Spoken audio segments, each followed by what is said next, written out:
दोस्तों good morning. जैसा कि आप सभी लोग जानते हैं कि आरआरसी वेस्टर्न रेलवे के द्वारा अप्रेंटिस के भर्ती के लिए विज्ञापन जारी किया जा चुका है, जिसका लास्ट डेट यानी क्लोजिंग डेट 27/6/2022 है। इसके बारे में मैंने अपने पहले वीडियो में विस्तार पूर्वक बताया है, आप चाहें तो उस वीडियो को देख सकते हैं।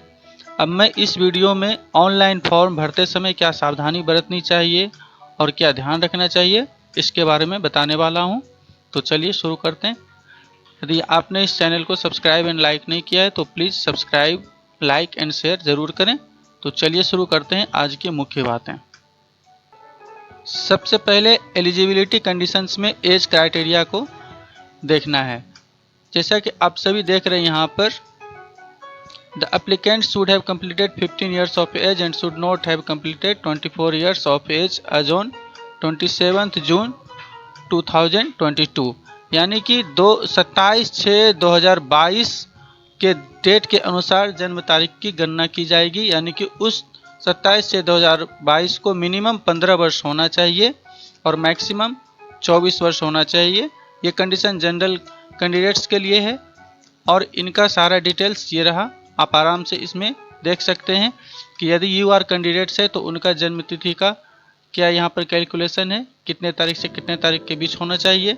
SC, ST, OBC and other candidates के लिए जन्म तिथि का क्या यहाँ पर कैलकुलेशन है, यहाँ पर आप देख सकते हैं।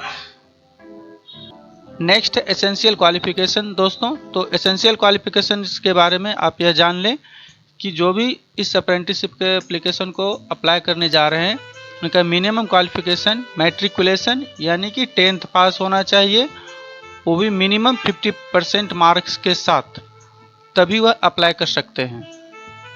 यदि 50% से कम है तो वह अप्लाई नहीं कर सकते। इस तरह टेक्निकल क्वालिफिकेशंस में यानी कि ITI certificate affiliated to NCVT/SCVT, यानी कि उनके पास ITI पास होने का सर्टिफिकेट होना चाहिए जो कि मुख्यतः NCVT या SCVT से ही एफिलेटेड होना चाहिए, जिससे उसका फॉर्म रिजेक्ट नहीं हो सकता है या फिर डॉक्यूमेंट वेरिफिकेशन के समय उन्हें परेशानी नहीं हो सकती है।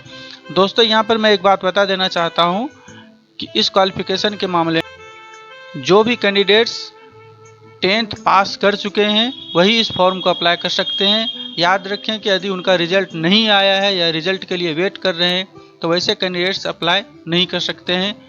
या फिर ITI कैंडिडेट्स जो ITI का अपना जो कोर्स होता है 1 वर्ष या 2 वर्ष का, वो कंप्लीट कर चुके हैं वही इस फॉर्म को अप्लाई कर सकते हैं। यदि वो रिजल्ट के लिए वेट कर रहे हैं या फिर उन्होंने परीक्षा दी हुई है तो वैसे कैंडिडेट्स इस फॉर्म को अप्लाई नहीं कर सकते। यानी कि प्योरली याद रखें कि जिस कैंडिडेट ने 10th भी पास कर लिया है मिनिमम 50% मार्क्स के साथ एंड ITI भी कंप्लीट हो चुका है, वैसे ही कैंडिडेट्स इस फॉर्म को अप्लाई कर सकते हैं।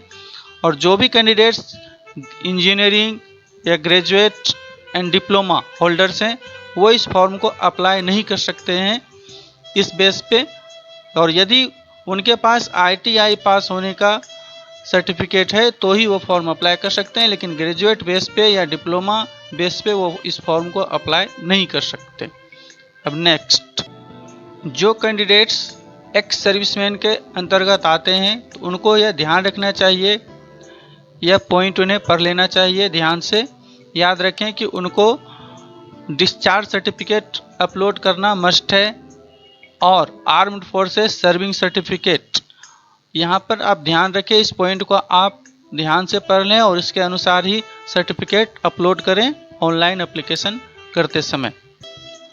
नेक्स्ट, अब जो भी SC ST के कैंडिडेट्स हैं उनको इस फॉर्मेट में सर्टिफिकेट बनाकर अप्लाई करना है। जैसा आप देख रहे हैं एनेक्सर B में यहाँ पे दिया हुआ है, आप इसे एडवर्टाइजमेंट से भी डाउनलोड कर सकते हैं और इसी फॉर्मेट में होना चाहिए, जिससे फॉर्म रिजेक्ट होने की संभावना कम होगी। अभी समय है आपके पास तो आप इसे बना लें जल्द से जल्द और इसी सर्टिफिकेट को फिर स्कैन करके वहाँ पर अपलोड करें। ये SC ST के फॉर्मेट में, एनेक्सर B के फॉर्मेट में। एनेक्सर C फॉर्मेट यह OBC सर्टिफिकेट का फॉर्मेट है। याद रखें कि जो भी OBC कैंडिडेट्स हैं वह इस फॉर्मेट में अपना सर्टिफिकेट तैयार रखें, तभी अपलोड करें। ऑनलाइन एप्लीकेशन करते समय इस फॉर्मेट में ओबीसी सर्टिफिकेट फॉर्मेट में ये सर्टिफिकेट बना होना अनिवार्य है, जिससे एप्लीकेशन रिजेक्ट होने की संभावना कम रहेगी। याद रखें, ओबीसी कैंडिडेट्स इसी फॉर्मेट में अपना सर्टिफिकेट बनाएं, तभी अपलोड करें। एनेक्सर डी यह ओबीसी कैंडिडेट्स के लिए सेल्फ डिक्लेरेशन फॉर्म है, जिसमें कि वह अपनी साइन करेंगे, जगह का नाम यहाँ पर date and name of the application से वह इसे स्वयं भर करके अपलोड करना है। इसे एनेक्सर डी ये सेल्फ डिक्लेरेशन फॉर्म है, इसे स्वयं फिलअप करना है। दोस्तों एनेक्सर ई एंड एफ ये एनेक्सर ई का फॉर्मेट है, जो पीडब्ल्यूडी कैंडिडेट्स के लिए यानी फिजिकली हैंडीकैप्ड कैंडिडेट्स के लिए, जिन्हें इस फॉर्मेट में सर्टिफिकेट बनाकर अपलोड करना अनिवार्य है। अतः ध्यान रखें कि इसी फॉर्मेट में वह समय रहते सर्टिफिकेट बना ले।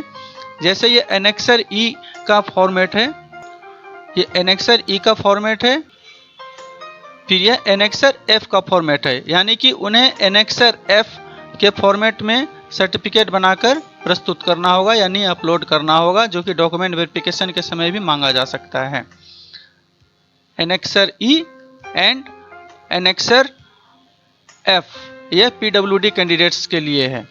नेक्स्ट दोस्तों ईडब्ल्यूएस कैंडिडेट्स के लिए एनेक्सर एच के फॉर्मेट में सर्टिफिकेट बनाना अनिवार्य है। याद रखें कि इसी फॉर्मेट में सर्टिफिकेट बना होना चाहिए और इसी फॉर्मेट में बना करके ऑनलाइन एप्लीकेशन करते समय अपलोड करें।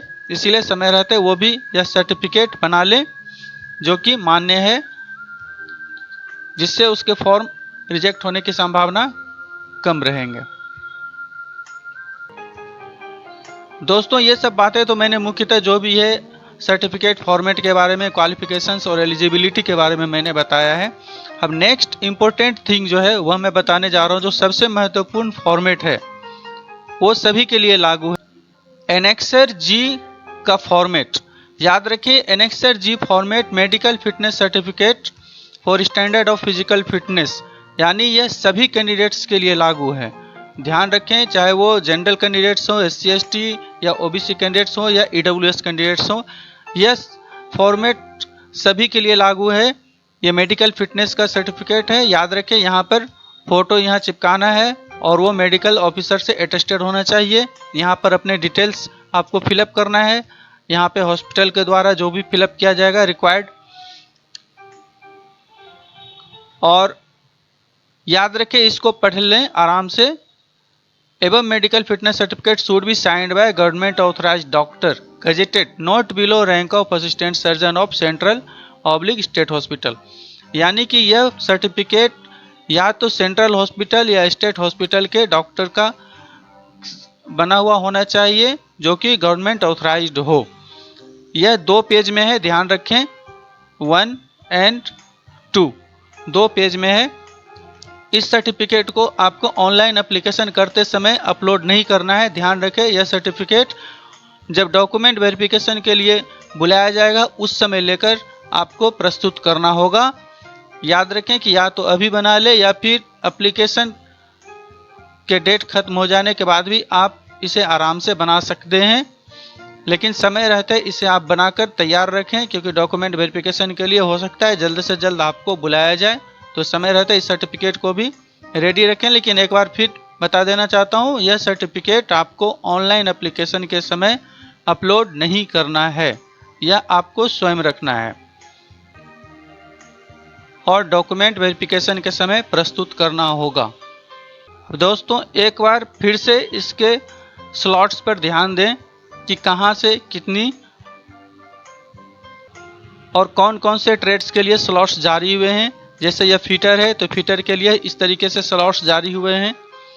ये मुंबई, बड़ोदरा, अहमदाबाद, रतलाम, राजकोट, भावनगर, परेल, महालक्ष्मी, इस तरीके से आप देख सकते हैं। कुल 17 ट्रेड्स के लिए यहाँ पर नोटिफिकेशन जारी हुआ है, जो टोटल 3611 यानी 3612 ट्रेड्स के लिए यह स्लॉट्स का नोटिफिकेशन जारी हुआ है। आप समय रहते इसे फिलअप कर लें और ध्यानपूर्वक जिन बातों को मैंने बताया है उसे ज़रूर ध्यान में रख के अप्लाई करें, जिससे आपके फॉर्म रिजेक्ट ना हो। इसलिए मुझे उम्मीद है कि इन महत्वपूर्ण बातों को आपने ध्यान से सुना होगा, और आपने नहीं सुना है तो फिर से दोबारा वीडियो रिपीट करके देखें और आराम से फॉर्म अप्लाई करें। ध्यानपूर्वक और सावधानीपूर्वक फॉर्म अप्लाई करें। इसके नेक्स्ट वीडियो में मैं बताने वाला हूं कि ऑनलाइन एप्लीकेशन कैसे करना है और उस समय क्या क्या सावधानी बरतनी है। धन्यवाद दोस्तों। नेक्स्ट वीडियो के लिए आप तैयार रहें। Thank you.